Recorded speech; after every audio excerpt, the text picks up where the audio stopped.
Vamos à palavra de Deus. Você que está aí na sua casa, aonde você estiver, se você tiver a sua Bíblia, abra aí conosco, Evangelho de Jesus Cristo, segundo escreveu Lucas, no capítulo 22, a partir do versículo número 7. Lucas, capítulo 22, e o versículo de número 7. Semana passada, nós tivemos a Santa Ceia do Senhor. E essa palavra, Deus falou comigo no meu coração, e eu quero compartilhar aqui com todos vocês. Está escrito assim, em Lucas, capítulo 22, a partir do versículo número 7.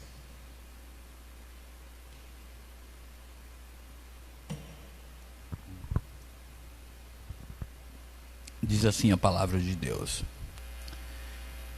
Chegou, porém, o dia da festa dos pães asmos, e que importava sacrificar a Páscoa. E mandou a Pedro e a João, dizendo: Ide, preparai a Páscoa, para que a comamos. E eles lhe perguntaram: Onde queres que a preparamos? E ele lhe disse: Eis que, quando entrares na cidade, encontrareis um homem levando um cântaro de água, segui-o até a casa em que ele entrar. E direi ao pai de família da casa: O mestre te diz, onde está o aposento que hei de comer a Páscoa com os meus discípulos? Então ele vos mostrará um grande cenáculo mobilado. Aí fazei os preparativos. E indo eles, acharam como lhe havia sido dito, preparar uma Páscoa. Versículo 14. E chegada a hora, pôs-se à mesa, e com ele os 12 apóstolos. E disse-lhe: Desejei muito comer convosco esta Páscoa antes que padeça. Amém? Vamos orar mais uma vez. Pai, Deus Santo, poderoso e majestoso, louvamos ao Senhor pela tua palavra lida. Agradecemos ao Senhor por ela. Pretendemos falar dela. Em mim não há sabedoria. Sou dependente do Senhor. Espírito Santo, sê comigo. Ajuda-me, Deus. Ajuda-me, Espírito de Deus. Ajuda os que irão ouvir, agora que estão ao vivo, aqueles que irão ouvir depois, a compreenderem a tua palavra e serem edificados para a glória de Deus Pai. Ajuda-me, em nome do Senhor Jesus. Amém. Glória a Deus. Meus queridos, estamos diante da santa e poderosa palavra de Deus, um texto bastante conhecido, né? Esse texto o epígrafe até diz aqui, a última Páscoa e a Santa Ceia. Nós sabemos que Jesus, nessa passagem aqui, ele celebrou a primeira Santa Ceia. Então, a Santa Ceia que nós nos reunimos no templo uma vez por mês, não é invenção da Igreja Assembleia de Deus, não é invenção de nenhum pastor. Ela foi instituída pelo nosso Senhor e Salvador Jesus Cristo. Isso é o motivo para quando nós estivermos celebrando a Santa Ceia, cercando a mesa do Senhor, lembrar que nós estamos obedecendo uma ordem, uma santa ceia que foi instituída pelo nosso Senhor e Salvador Jesus Cristo. Nós sabemos que o texto aqui nos informou que chegou o dia das festas dos pães asmos. A festa dos pães asmos antecedia a Santa Ceia. Então, e era necessário, depois da festa dos pães asmos, que sacrificasse a Páscoa, que imolasse, que matasse o cordeiro para poder celebrar a Páscoa. Esse ritual instituído por Deus, ele aconteceu lá no Egito, quando Deus enviou as 10 pragas. Deus havia enviado 9 pragas, e a 10ª praga foi justamente a praga que morreria todos os primogênitos do Egito, onde não tivesse sangue na verga das portas, e era necessário sacrificar o cordeiro, pegar o sangue, passar na verga das portas, e depois aquele cordeiro que foi sacrificado seria comido, seria ali feito uma refeição, e aquele cordeiro, aquele sacrifício foi chamado de Páscoa. Está lá em Êxodo, capítulo de número 12.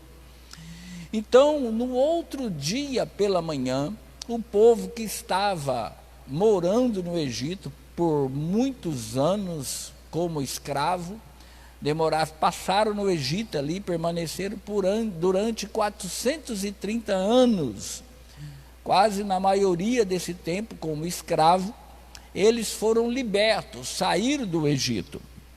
Então, por ordenança de Deus, naquele mesmo mês de cada ano, no mesmo dia do mesmo mês, aonde o povo de Israel estava, eles paravam e celebravam a Páscoa, sacrificavam o cordeiro e se alimentavam ali. Era uma comunhão que tinha, para poder também recordar, lembrar ali da saída, da libertação deles lá do Egito.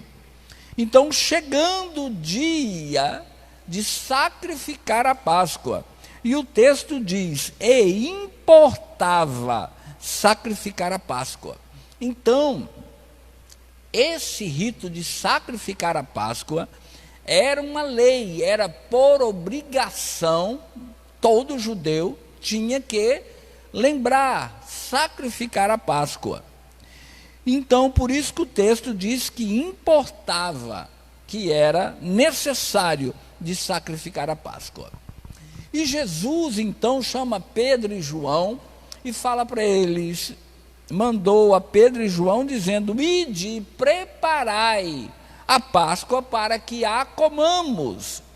Pedro e João perguntou: onde é que o Senhor quer que a preparamos? E Jesus disse: ide, e lá na cidade você vai encontrar um homem, e esse homem estará carregando um cântaro de água. Segui, aonde ele entrar, você chega lá e diz para o dono da casa, o chefe da casa, que o mestre mandou perguntar onde está o aposento que ele comerá a Páscoa com os seus discípulos.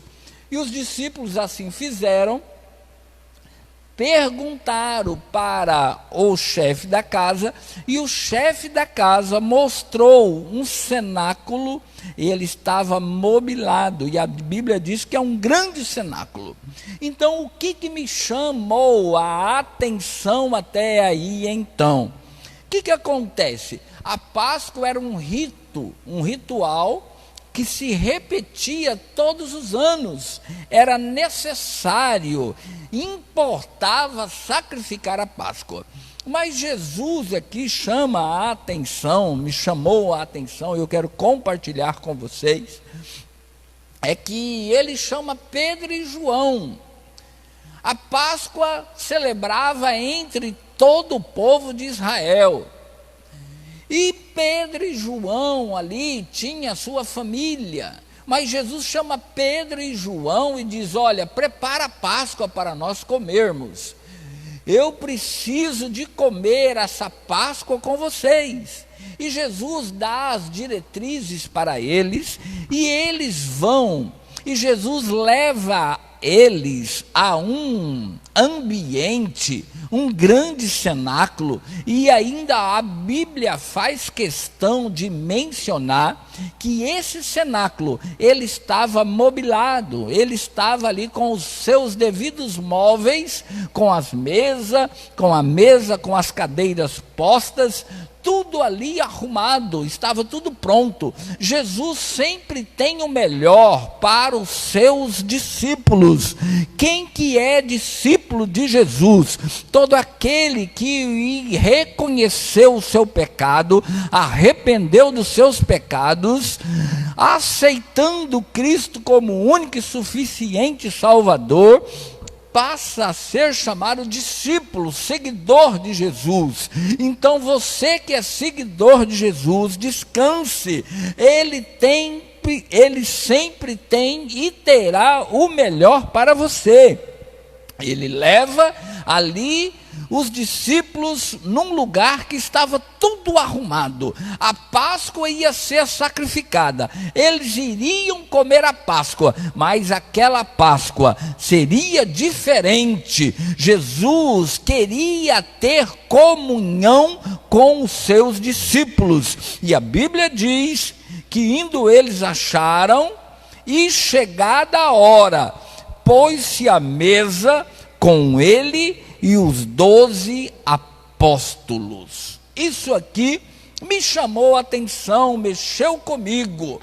Ele preparou tudo e os apóstolos foi com ele, sentou à mesa.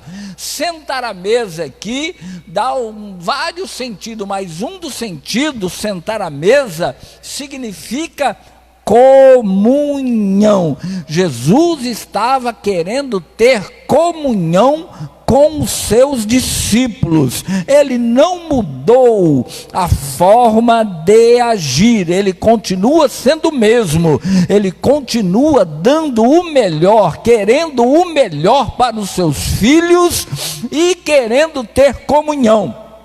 Mas, irmão Roberto, pastor Roberto, por que então que as coisas não dão certo?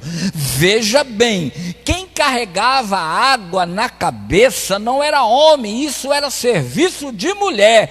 Todos sabiam que era serviço de mulher, mas Jesus falou: vão e vocês vão encontrar um homem carregando um cântaro. Pedro e João não questionou: nós não vamos encontrar nenhum homem carregando água, porque isto é serviço de mulher. Não, senhores, eles não questionaram, eles simplesmente obedeceram, e aí receberam a bênção. Jesus continua querendo dar o melhor para os seus filhos, mas ele tem falado muitas vezes: ei, o caminho é por aqui, faça isso, faça aquilo, não faça isso, comporte dessa forma, comporte daquela outra forma. Mas aí continua achando, Deus usa alguém para falar, mas aí o que vem na mente? Não precisa disso, não precisa de tanta coisa, isso é muito exagero.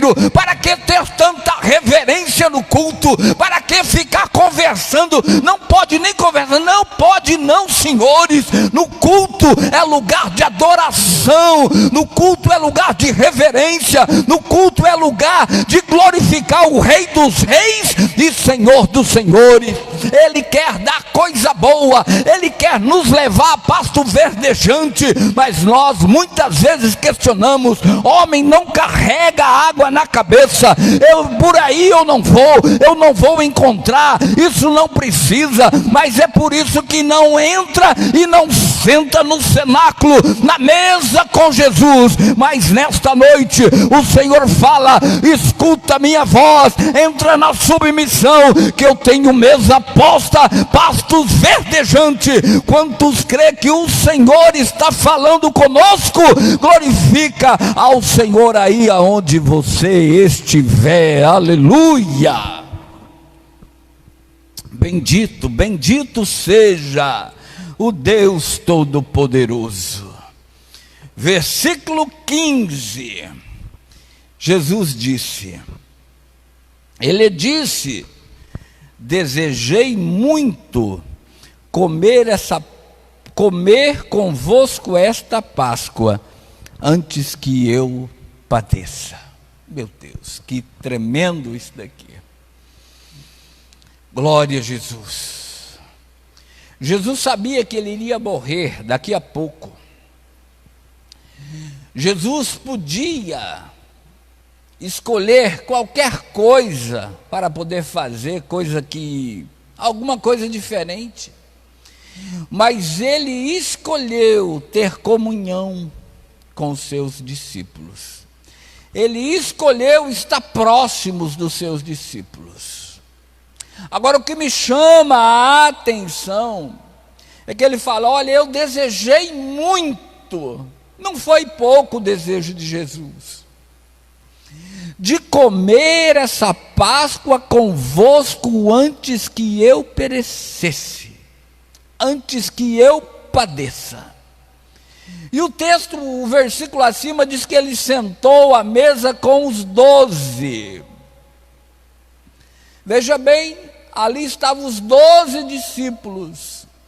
Sabe, aquele ali era um momento único, era uma comunhão tremenda, uma comunhão íntima. Sabe quem estava posto à mesa ali? Judas Iscariote. O que daqui a pouquinho iria traí-lo, o que daqui a pouquinho daria espaço, por falta de vigilância, a Satanás para que influenciasse ele e ele traísse o mestre, entregasse o mestre para a morte. Judas estava à mesa. Agora, a mesa é símbolo de comunhão. Como então que Judas estava ali na mesa? Só tem um caminho para poder compreender. É o caminho do perdão. Jesus, sendo onisciente, sabia que Judas iria o trair. Para Deus não tem futuro, passado, presente, tudo é a mesma coisa. Então Jesus sabia que Judas iria traí-lo, mas ele assentou no seu coração em perdoar Judas, para que Judas pudesse sentar à mesa e ter comunhão com ele. E muitas vezes nós queremos ter comunhão com Deus, mas estamos com dificuldade de ter comunhão com o nosso irmão. Queremos receber do melhor de Deus, mas temos dificuldade de ter um relacionamento, de sentar com o nosso irmão, com o nosso próximo. Ah, não, mas o temperamento de fulano é ruim, já perdoei uma vez, 2 vezes. Será que te machucou tanto? Será que qual é a percentagem perto do que Judas iria fazer com Cristo? Compare. E Jesus o perdoou. E o que me chamou mais atenção é que ele disse: desejei muito comer essa Páscoa convosco, antes que padeça. Para comer a Páscoa, tem que estar em comunhão. A palavra de Deus nos ensina que se aquele que participa indignamente, participa para a sua própria condenação. Então nós temos que ter comunhão. E Jesus, então, naquele momento, estava tendo comunhão. Agora veja bem, antes que eu padeça, nós queremos ter comunhão com Deus, imaginamos que temos comunhão com Deus, temos comunhão com nosso irmão, mas temos dificuldade de perdoar. E por que Deus fala ao meu coração e mexe quando eu falo de perdão? Porque o centro, o evangelho, a base é o próprio amor, é o amor que é o centro do evangelho. E Jesus amava Judas naquele momento que estava tendo comunhão com ele. Agora, por que ele amava? Porque ele havia perdoado. Não tem amor se não vier antes o perdão.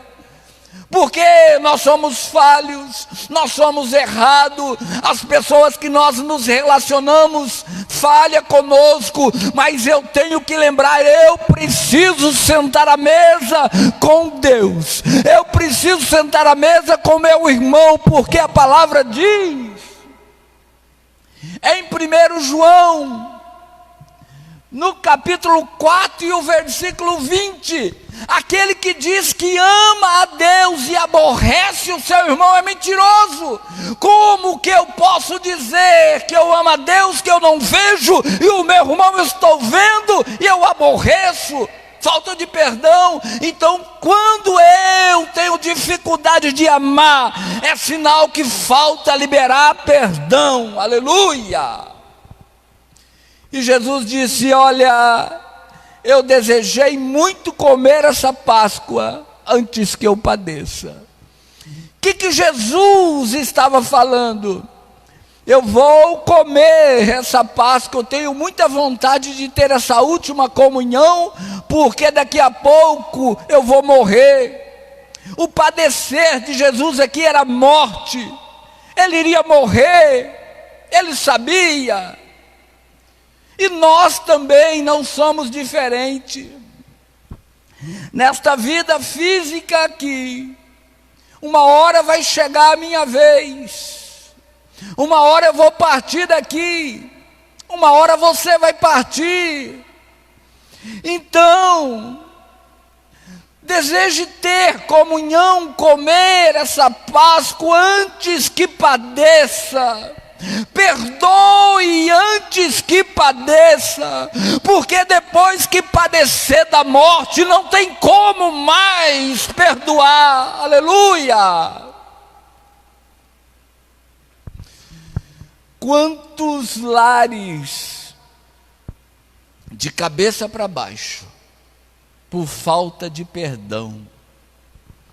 Quantos cônjuges que passam um dia, 2 dias, sem conversar, por falta de liberar perdão? Mas perdoe antes que padeça, perdoe antes que deixe de existir, perdoa antes que padeça. E ainda tem dois lados aí. Eu posso padecer e não ter como mais perdoar. A pessoa a qual eu tenho que liberar perdão também, ela pode padecer, Deus pode chamá-la, e eu ficar com profundo remorso no coração, porque não perdoei, a pessoa padeceu, partiu, e eu tive dificuldade de perdoar. O que a Bíblia ensina? A Bíblia ensina: não se ponha o sol sobre vossa ira. O que a Bíblia está falando? Não deixe para amanhã para liberar perdão. Não deixe para amanhã. Procure o momento oportuno. Não deixe para o outro dia. Libere perdão. Se não dá para conversar com a pessoa para liberar perdão, mas libere você e Deus. Próxima oportunidade, libere perdão, converse.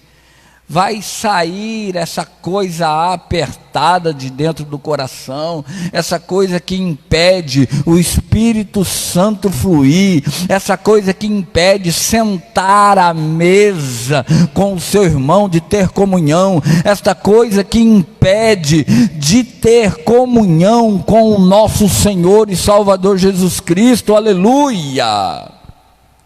Libere perdão, procure, conserta.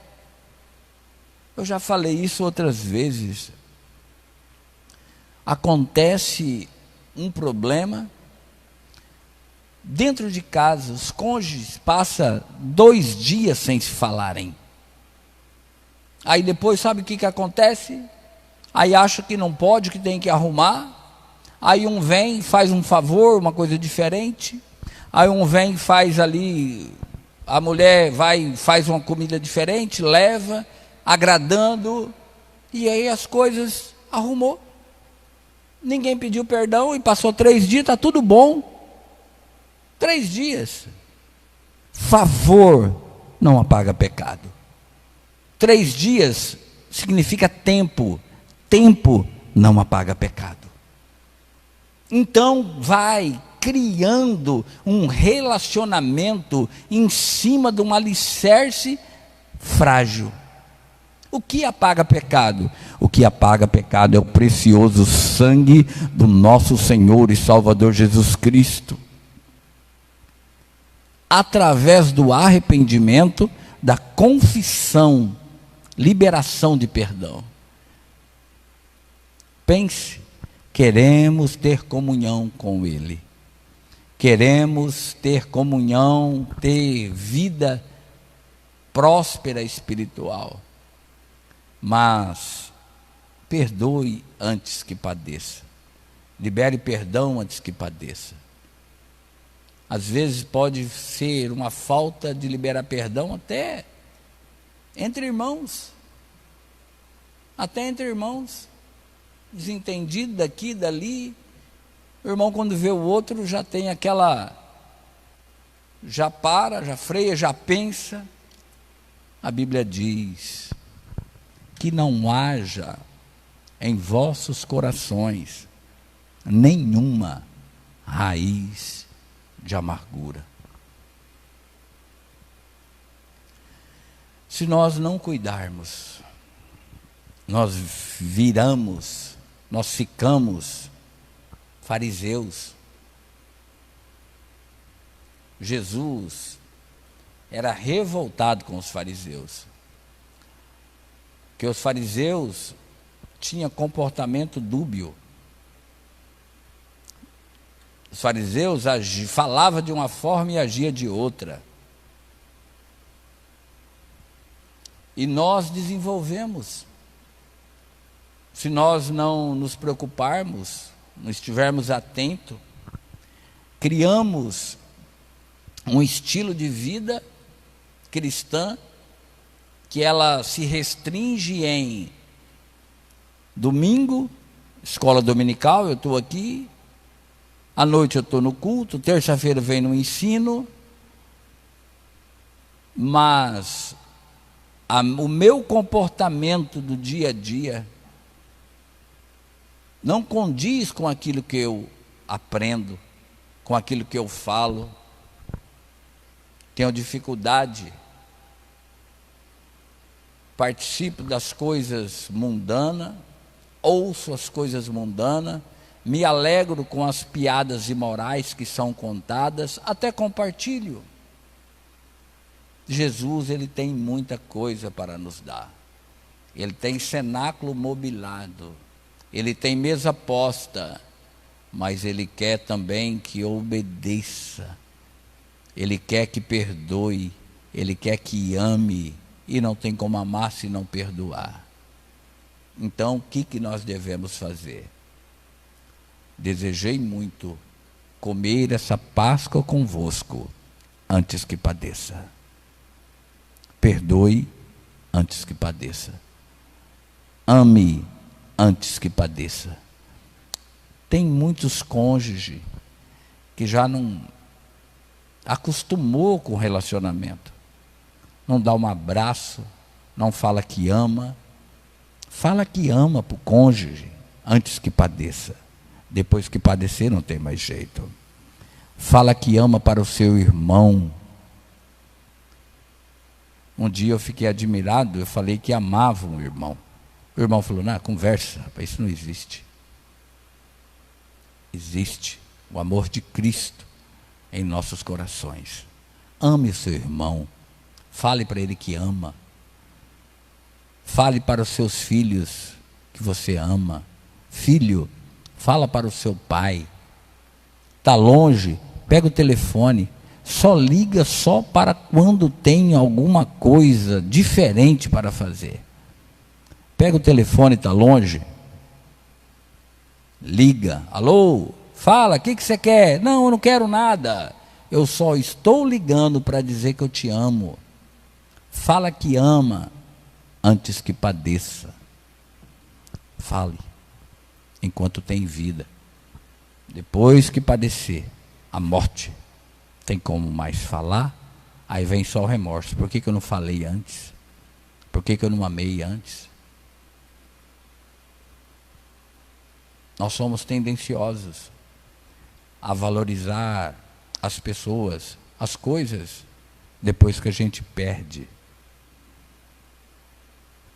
Recentemente, Deus recolheu uma pessoa aqui na nossa cidade.